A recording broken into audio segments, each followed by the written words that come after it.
Bonjour tout le monde, je m'appelle Vian Sharma et je suis le DG de LiveRamp en France. Je suis heureux aujourd'hui d'être accompagné par un de nos clients, Anthony Lecouf de la société La Redoute. J'invite Anthony à se présenter à notre audience. Merci Vian, bonjour à tous, ravi d'être au Hub Forum pour échanger avec vous. Je suis donc responsable média chez La Redoute. Merci Anthony. Avant de rentrer dans plus de détails et les précisions sur l'utilisation de CRM onboarding de la part de La Redoute, on va commencer par un constat qui est très simple, c'est qu'aujourd'hui, le consommateur a une identité double. Prenons un exemple. Nous avons tous ici reçu un email, un courrier postal, un appel téléphonique de la part des marques qui étaient extrêmement personnalisés et pertinents. Malheureusement, quand ces mêmes marques ils communiquent sur la partie digitale ou mobile, cette notion de pertinence est très souvent oubliée. Cette manque de cohérence entre ces deux mondes-là, c'est parce que l'identité de consommateur aujourd'hui est double.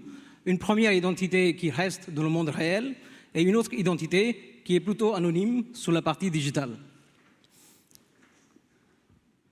Si on va un peu plus loin, pour comprendre ces deux identités, on voit que l'identité réelle, elle est très bien associée avec la donnée CRM, dans laquelle on a beaucoup d'infos sur le consommateur, du coup le nom, le prénom, l'adresse postale, tous les achats, etc., qui nous permet d'avoir une vision complète du consommateur.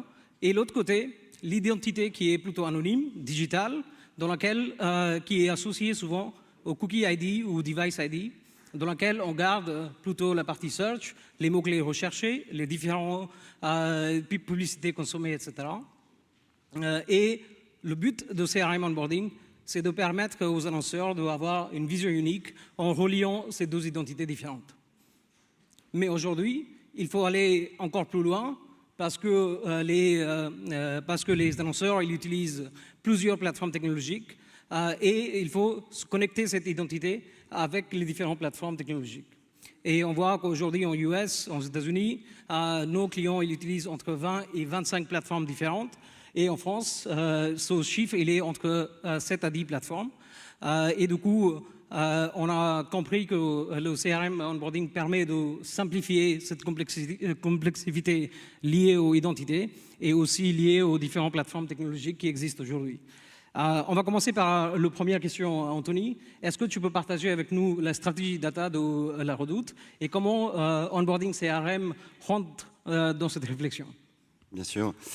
Écoute Yann, la stratégie data de La Redoute est, j'imagine, pour beaucoup d'e-commerçants la même, puisqu'aujourd'hui on réalise 95% de notre chiffre d'affaires sur le web.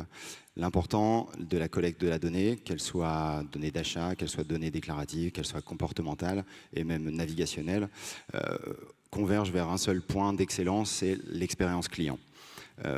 Au final, ce qu'on cherche à personnaliser, c'est évidemment tout le parcours que le client est amené à processer avant son achat. Et bien évidemment, pour nous, cette expérience client est évidemment liée à notre site internet, mais dans tout un écosystème autour de toutes ces plateformes par lesquelles on arrive à avoir différents points de contact avec ce client et d'avoir une relation avec lui qui est unifiée, donc identique sur toutes ces plateformes. Au final, ce qui complexifie finalement la cohérence, c'est que chacune de ces plateformes possède des ID cookies différents. Et nous, l'idée, c'est de pouvoir, grâce à l'onboarding, reconnaître ses clients dans chacune de ces plateformes, réunifier sous une notion de cookie unique cet individu et au final, avoir une cohérence du message sur toutes les plateformes dans lesquelles il est adressé. On répond à une règle finalement assez simple et qui existe depuis bien longtemps sur le marketing, d'adresser la bonne personne au bon moment avec le bon message. Tu viens d'évoquer cette notion de cette vision unique de consommateur. Est-ce que tu as un exemple concret à partager avec nous au sein de ton univers? Bien sûr. Alors, prenons un exemple simple, un profil CRM type de La Redoute, une jeune maman, cliente fidèle de La Redoute et appétente à la mode. Appelons-la Julie pour faciliter la chose. Julie, depuis quelques jours, depuis quelques semaines, depuis quelques mois, ne s'est pas connectée sur le site internet de La Redoute, ou apparemment ne s'est pas connectée, ne répond plus à nos sollicitations email, et au-delà de ça, même sur nos plateformes de communication, qu'elles soient publicitaires, search, comme tu en parlais tout à l'heure, on n'arrive plus à les détecter, donc à ne plus lui envoyer de messages personnalisés. Au final, Julie continue à se connecter au site internet de la Redoute. Tout simplement, elle a fait comme beaucoup d'utilisateurs aujourd'hui d'Internet, elle a simplement changé d'ordinateur, elle a simplement supprimé ses cookies ou, encore plus simple, changé de navigateur. Toutes ces petites choses qui font qu'on perd la trace de notre client sur Internet et qui ne nous permet plus de le réadresser dans nos différentes plateformes. C'est là où l'onboarding va nous permettre de reconnaître Julie, quelle que soit la plateforme, et par un système de matching avec des cookies, on va dire frais, des cookies récents, que LiveRamp en l'occurrence nous apporte, de pouvoir matcher avec le CRM et réadresser Julie en tant que cliente fidèle, appétente à la mode, donc de pouvoir lui réadresser un message cohérent. Ok. Parlons de ton métier de média. Est-ce que le CRM onboarding t'a permis d'améliorer l'efficacité de ton investissement média aujourd'hui? Alors, au final, c'est de dire, dans l'investissement média, la non-reconnaissance ou la perte de connexion avec un client est très préjudiciable sous deux aspects. Le premier sur l'aspect CRM, finalement, ne plus reconnaître un client, c'est ne plus pouvoir l'adresser. Donc finalement, une perte de ce qu'on va appeler le reach, du potentiel de clients adressables, et donc au final d'avoir un manque à gagner de chiffre d'affaires qui peut être plus ou moins important selon les filières, selon les profils clients qu'on essaie de toucher. Le deuxième risque, il est évidemment en prospection, puisque ne plus reconnaître un client, c'est le considérer comme un prospect, et donc d'activer des budgets de prospection sur des clients existants, et on imagine bien la déperdition de budget, ou en tout cas la notion de budget qui n'est pas approprié. L'onboarding, de la même façon, va nous permettre, d'une part, d'augmenter notre potentiel reach client, donc de minimiser ce fameux manque à gagner, et d'autre part, de consolider notre base repoussoir en reconnaissant ses clients et en envoyant dans nos différentes plateformes des bases repoussoirs plus fortes pour pouvoir n'adresser que des prospects dans nos campagnes d'acquisition et donc d'optimiser finalement nos budgets. En fait, tu viens de parler de CRM et la partie PRM.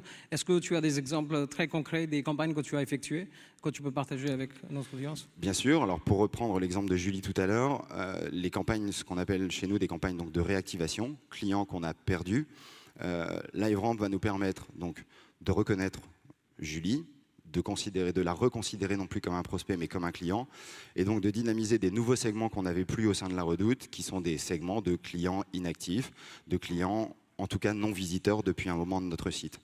Ça nous permet donc de recréer des segments, notamment au sein de notre DMP, et de pouvoir réadresser avec des communications qui sont bien orientées en fonction du profil CRM, donc avec des notions de mode pour Julie qui était appétente à la mode, ou voire de maison, comme on peut le voir ici, sur Facebook. Les premières campagnes nous ont permis de finalement matcher plus de 60% sur certaines catégories, notamment la réactivation, de récupérer plus de 60% de nos clients perdus, donc de pouvoir les réadresser et donc de pouvoir évidemment capitaliser sur un nouveau chiffre d'affaires. Et du coup, est-ce que tu peux parler de comment tu as utilisé cette notion de données CRM avec une campagne plus particulière sur les réseaux programmatiques?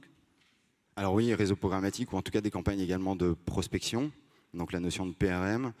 Comme je le disais, l'idée c'est de pouvoir unifier notre client, le reconnaître quelle que soit la plateforme, et donc dans chacune de ces plateformes de lui envoyer, ne pas adresser cette personne en tant que prospect, puisque c'est bien un client.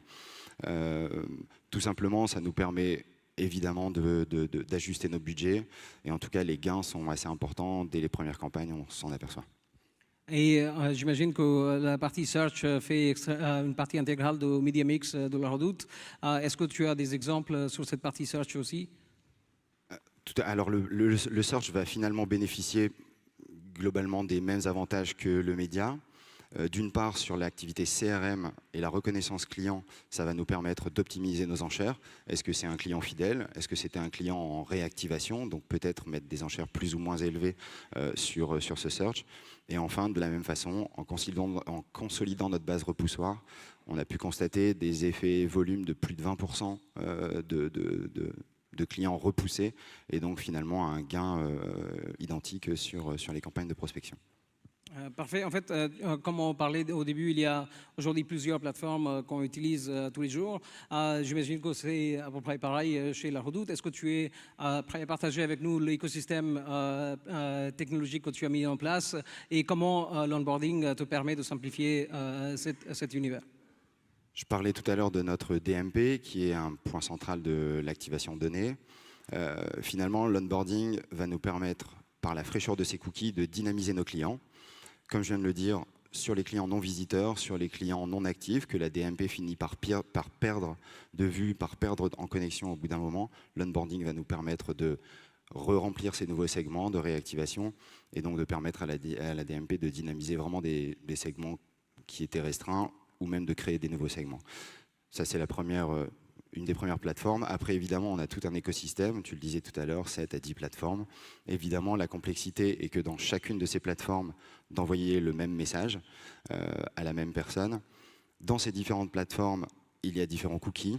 On s'est aperçu, grâce à un audit fait avec LiveRamp, que nos clients possédaient de 1,8 à plus de 4 cookies.